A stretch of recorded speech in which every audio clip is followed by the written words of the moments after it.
So that was just the qualitative description, but we'd like to associate some numbers to be really rigorous about this. And so how do we do this? How do we actually quantify distribution of galaxies at large scales? The first thing that was suggested was so-called a two-point correlation function, which is excess probability of finding one galaxy next to another galaxy at some distance r.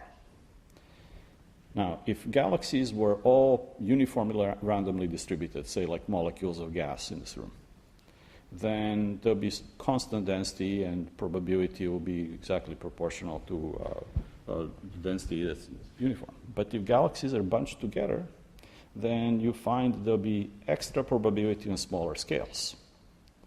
So you compute what is the actual probability just by counting galaxies in spheres around each other, and then you subtract 1 from that ratio because it's called the excess probability. So that correlation function for uniformly randomly distributed field of galaxies will be 0. No correlation. That's what it means. Instead of that, there is clustering, and it turns out to be well described by a power law with a slope of minus 1.8, and it looks like this. So this is the log of the correlation function, which essentially probability of finding galaxies at some separation, versus log of their separation in megaparsecs, inverse megaparsecs, which you can't see. And it's almost perfect, but not exactly perfect power law. At some point, it has to cross 0 and become negative, because if you have excess of galaxies at small separations, then in order to achieve the mean, you have to have deficit in some other separation. And indeed, at large separations, this turns to be negative, and that's the voids. So in some sense, you can think of from a uniform distribution, galaxies are evacuated from the voids and piled up in these structures that we see, filaments and clusters and what have you. So we can then look what galaxies of different kind do in terms of clustering. And so there are interesting phenomena there. For example, it turns out that the bright galaxies cluster more strongly than the faint galaxies. High-density galaxies cluster more strongly than low-density galaxies. Early Hubble types, ellipticals, cluster more strongly than spirals, and so on. And so these are all hints about how galaxies form. So in fact, we now understand fairly well why do galaxies of different kind with different star formation histories cluster on large scale differently. And in some sense, this is telling you that there is always a connection between large-scale environmental galaxies and how they evolve. Now, a more modern way to quantify galaxy clustering is so-called power spectrum. And if you are familiar with Fourier transforms, which is a standard tool in many different fields, engineering and science, basically you decompose the density field of the universe into a whole lot of sine waves in 3D, with different amplitudes and random orientation of phases. And you can then ask the question, how much mass is clumping on what spatial scale?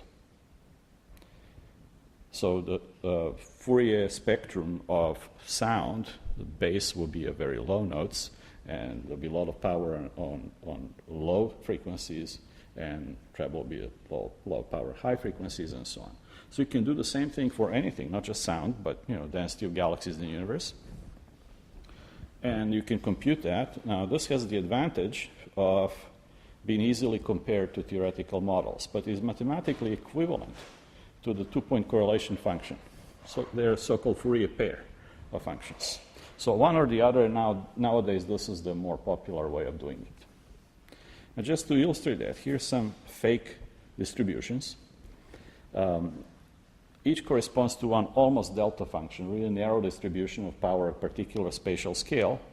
And depending on what is the location of that spike in the wavelength space, that then tells you what structure you're going to see.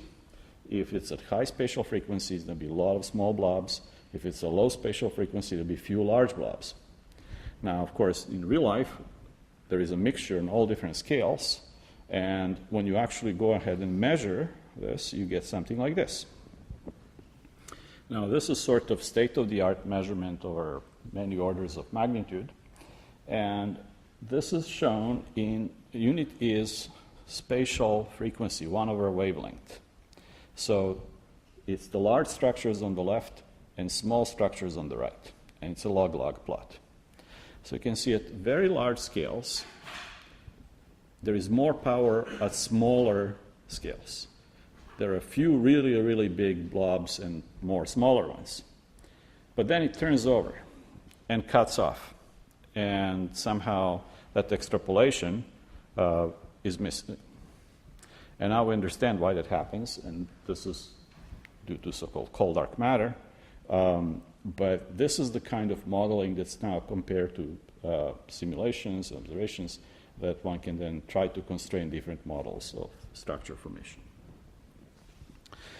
So all this has been telling you how much mass is clustered on what spatial scale, but is saying exactly nothing about how's that arranged in space on large scales. And that, in Fourier speak, is phase distribution, which is lost in power spectrum. So you've seen these maps. Now, the real universe looks just like these simulations, sheets, filaments, connections. And on the right, there is a nice illustration of what it means to ignore the phase distribution. So the image on the top is so-called Voronoi foam. It's just a fake density distribution. It looks, spongy. So you take its Fourier transform and compute its power spectrum, but take phases of that Fourier transform, scramble them randomly, and then transform back, and you get image on the bottom. It looks just like a total mess. So those two density fields have identical power spectra by construction. One of them has ordered phases, the other one has random phases. And believe it or not, even though so many smart people have worked on this for so many years, decades, we still don't have a reasonably good way of quantifying phase coherent distribution in the universe. And it would seem that this is a pretty important part of the total description. So this is a really good task for you guys. If you figure out how to do something as simple and elegant as two-point correlation function or power spectrum, but for the phase distribution, which then tells you about topology of large-scale structure, why is it sponge as opposed to a whole bunch of little blobs, that would be a really good thing to do.